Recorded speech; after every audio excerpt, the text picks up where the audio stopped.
반갑습니다. 인왕산TV 이홍종입니다. 구독, 알람, 좋아요 부탁드리겠습니다. 이번 영화는 비포 더 레인입니다. 시간은 절대 죽지 않는다. 원은 항상 둥글지는 않다. 영화의 런던의 벽에 낙서의 이런 글이 나옵니다. 이 영화는 좀 어렵지만 여러분들이 꼭 보셔야 할 영화입니다. 강추합니다.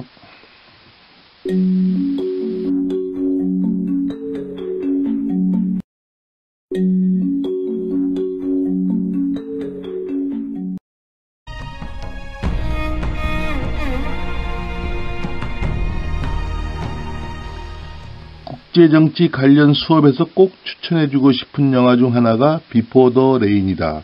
세뮤얼 헌팅턴의 문명 충돌론이 어느 정도 적실성이 있는지 논란이 있지만 비포 더 레인은 문명과 종교의 충돌의 가장 적당한 예가 될 수 있다. 이 영화는 인간의 구원을 약속한 종교가 타인의 신앙을 포용하지 않는 비극에서 출발하고 있다.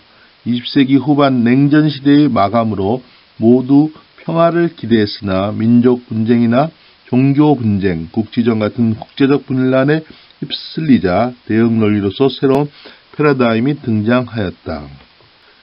헌팅턴은 1993년 포린 어페어스의 문명의 충돌이란 논문을 발표해 세계적인 큰 반향을 불러일으켰다. 그는 연이어 몇 편의 관련 논문을 발표한 후 그것을 문명의 충돌과 세계 질서의 재편으로 한데 묶어 1996년에 출간하였다. 이 책입니다.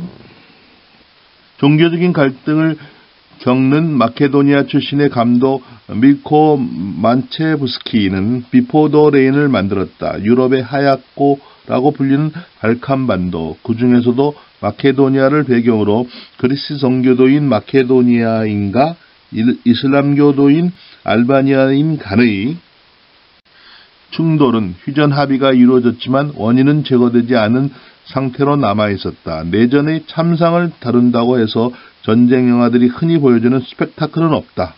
오히려 함축적이고 은유적인으로 메시지를 전하고 있다. 주인공 알렉산드르는 플리처상을 수상한 저명한 사진작가이다. 그는 마음의 안식처인 고향을 찾는다. 그러나 사촌의 시신을 보고 셔터 누르는 신용을 하는 게 고작이었던 알렉산드르는 자신의 사촌을 죽였다는 이유로 납치된 딸을 구하기 위해 가장 미련한 방법을 택한다. 맨몸으로 가서 딸을 데리고 나오고 딸이 탈출할 시간을 벌기 위해 총에 맞고도 멀쩡한 채 걷는다. 이것은 부성애와 비폭력, 무저항의 반전 메시지를 담고 있다. 그러나 이러한 설정은 주인공이 무기력함을 부각시키는 동시에 개인의 힘으로 잠재울 수 없는 전쟁의 소용돌이를 역설하고 있다. 이런 비극은 알렉산드르와 의사의 대화에서 직접적으로 드러난다. 전쟁할 이유가 없다는 알렉산드르의 푸념에 의사는 의미심장한 말로 대답한다. 이유를 찾아낼 거야. 여기서 전쟁은 미덕이니까. 알렉산드르는 때로는 영국인도 마케도니아인도 아닌 모호한 정체성을 지니고 있다. 마케도니아인으로서 알바니아인을 만나는 것은 쉽지 않지만 젊은 시절 사랑했던 알바니아 여인 하나를 만나러 간다. 그러나 하나의 아들은 알렉산드를 향해 여기에 속하지 않는 사람이라며 반드시 목을 자르겠다고 협박한다. 알렉산드리아에게 갈등의 핵인 자미라가 자신의 딸이라는 사실을 알게 되자 경계인이라는 입장이 더 이상 불가능함을 의미하는 것이다. 그는 마케도니아인이지만 딸은 알바니아인이다. 마케도니아의 조그만 동네, 청년들의 손에 쥐어져 있는 현대식 총들, 카세트 레코드에서 시끄럽게 흘러나오는 팝송. 그러나 서방은 너무나 먼 곳에 위치해 있다. 그곳에서 서방 사람들은 자신들에 대해 관심 없는 이방인들일 뿐이라고 되뇌이는 마을 사람들과 서방으로 도망가면 아무도 그들을 찾을 수 없으리라고 자미라에게 말하는 키릴. 영화의 제목에도 등장하듯이 가장 중요한 상징은 바로 비다. 영화에서 비는 모두가 기다리는 것이지만 정작 비 오는 장면은 마지막 장면 한 번뿐이다. 비가 올 것 같다는 주인공의 추측만 있을 뿐이다.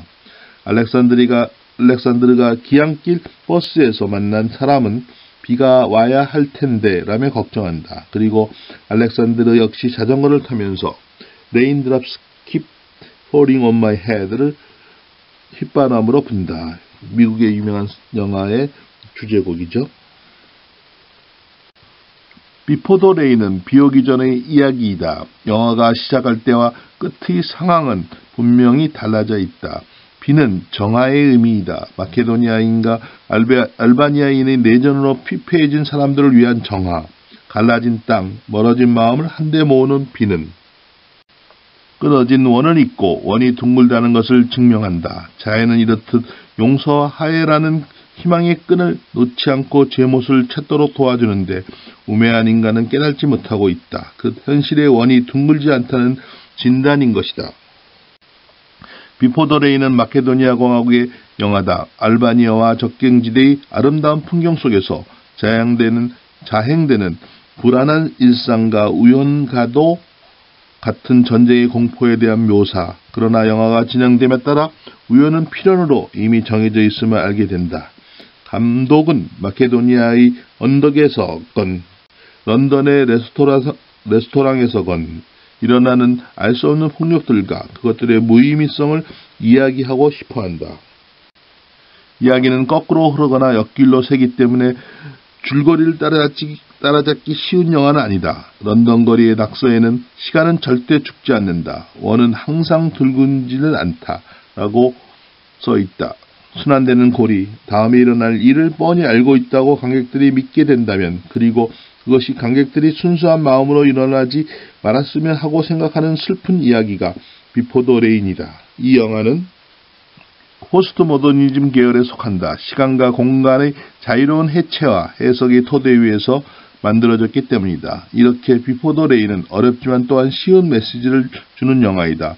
발칸반도 국가들 사이에서 일어난 종교와 인종 간의 증오에 관한 이 영화는 평화의 약속은 지키기 어렵지만 폭력의 약속은 지켜진다는 인류의 비극을 시적인 묘사를 통해 비판한다. 이러한 끝없는 고통 속에서 감독은 사랑을 통해 한 줄기의 희망을 이야기한다. 비포 더 레인은 전쟁이 인간에게 미치는 정신적 상처를 아름다운 영상과 특이한 구성으로 그려냈다. 영화 팬이 쓴 글입니다. 시간이 지나도 계속 기억에 남아있다. 내 인생에서 최고의 영화라고 손꼽히는 영화, 완벽한 영화, 동의합니다. 비포 더 레인은 전쟁이 인간에게 미치는 정신적 상처를 아름다운 영상과 특이한 구성으로 그려냈다. 여러분 새해 복 많이 받으십시오.